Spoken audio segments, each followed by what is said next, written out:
Hi there Leos, welcome back to my channel The Angel Witch Tarot. If you're new to my channel, hi, welcome. So this reading is for the week of 18th May 2026 to the 24th of May 2026. Let's start off with the intuitive oracle cards and see what the spirits wanted to know regarding your intuition this week. Energetic alignment. Align your energy centers. Balance brings clarity and peace. Intuitive creativity. Intuition fuels creativity. Follow its guidance. Let's move on to the tarot and see how your week progresses.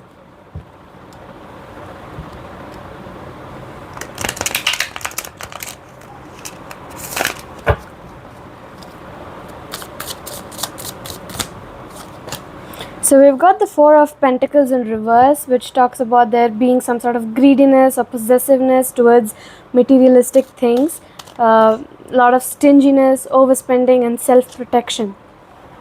And then we have the Seven of Wands in reverse, which talks about you being exhausted, on the verge of giving up, your confidence is destroyed, you're feeling overwhelmed, but at the same time you're being overly protective regarding someone, something.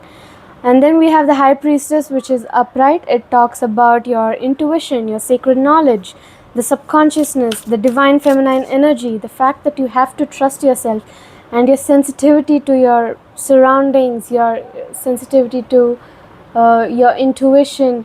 It could be talking about your high morals or your purity as well. And then we have the Hierophant in reverse, which talks about personal beliefs, seeking freedom, going against the grain. That means you're going against someone or something and gaining freedom. Being unconventional, foolish, at the same time generous, frail, unorthodox, being hypocritic, having blind faith and causing a lot of misconceptions. And then we have the Moon, which is upright, which is talking about you being stuck in some sort of illusion, you going towards mysteries. It could be leading towards your dreams, your intuition. It could be talking about your fear, your anxiety, your subconsciousness or premonitions, sort of like dreams of the future, like a deja vu thing. And then we have the Three of Cups upright, which talks about you're celebrating something, especially in terms of friendship, collaboration, community, or creativity in friendship. And then it could also be talking about happiness. And then we have the Nine of Wands in reverse, which talks about using your inner resources, but you're struggling because you're overwhelmed, you're on edge, you're defensive, you're paranoid, you are exhausted, you are lacking motivation and you're giving into fatigue. At this point of time, I would just suggest you to take some time off of things, because the Three of Swords, it talks about heartbreak, grief, suffering, emotional pain, sorrow, hurt, divorce, loss or depression.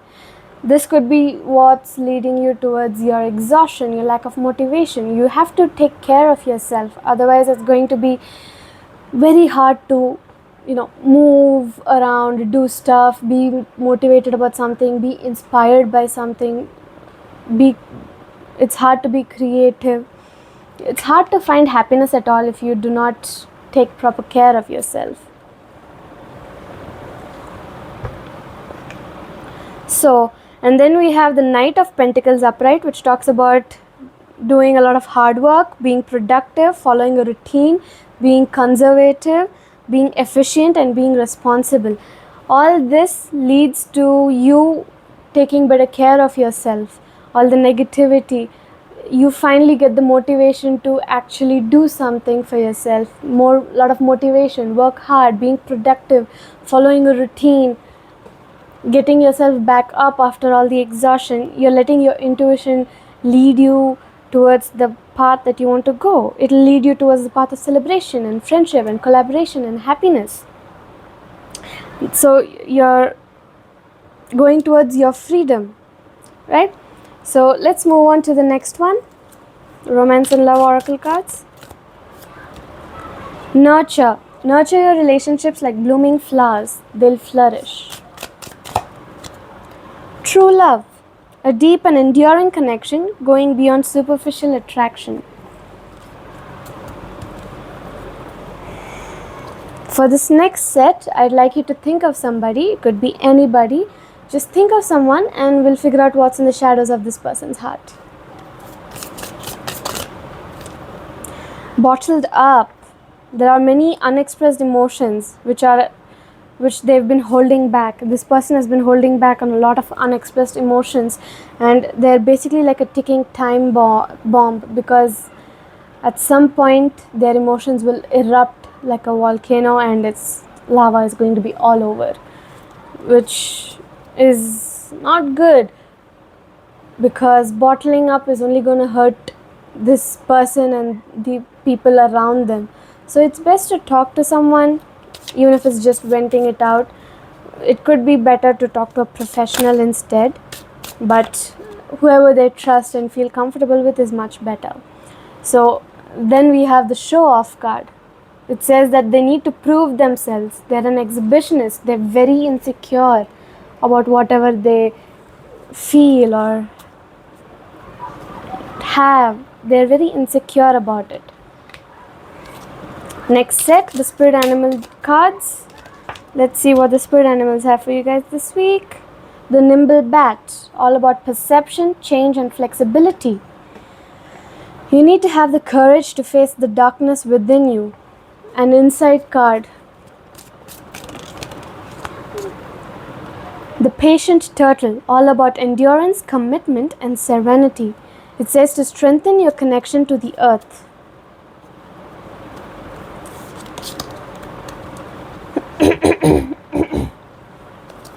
The last set, the wealth manifestation cards.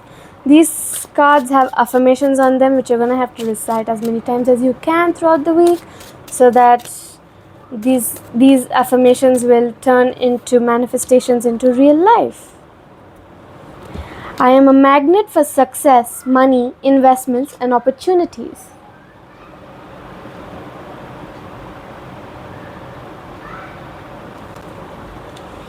Alright, let's move on and see the astral dice for the overall energy of the week. So we've got the 9th house in the sun in Scorpio. So the sun is all about the self, the ego, the consciousness, the stamina, the vitality, the creation, confidence, pride, identity. It has to do with your individuality, your brightness, your self-reliance, your warmth, your celebration, leadership, father figures or masculine figures or any authority figures in your life. And then we have Scorpio, which is all about that passionate and driven, secretive energy that's always wise, determined, powerful, transformative, controlling, bold, intense, paranoid, jealous, clingy, destructive, sexy, vindictive, keen, intimidating, truthful. It talks about your hidden emotions. It talks about endings, beginnings, restructuring and separation as well.